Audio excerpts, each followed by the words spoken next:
26,000 result ওলাব আপোনালোকক এটা কথা কলে আপোনালোকে তাৰ ওপৰত পকাই পকাই 10টা নিউজ কৰিব গতিকে আপোনালোকৰ লগত এবিলাক কথা নাপাতা ভাল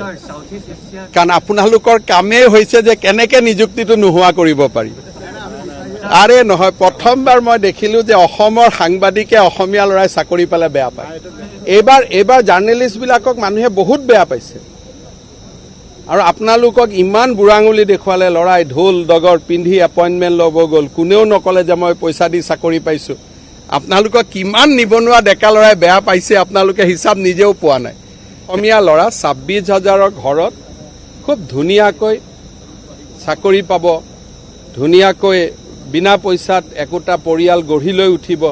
আশীৰ্বাদ কৰিব লাগে নহয় আৰু কবাত সৰু সুৰা ভুল হলেও আপোনালোকে আগতে দেখুৱাই দিব লাগে যে স্যাৰ এটো কবাত এটো অলপ ভুল হৈছে এবোৰ আমি নিউজ নকৰো কিন্তু আপুনি ঠিক কৰি লওক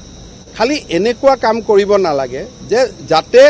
কোনোবাটা এপইণ্টমেণ্ট প্ৰসেস বন্ধ হৈ না যায়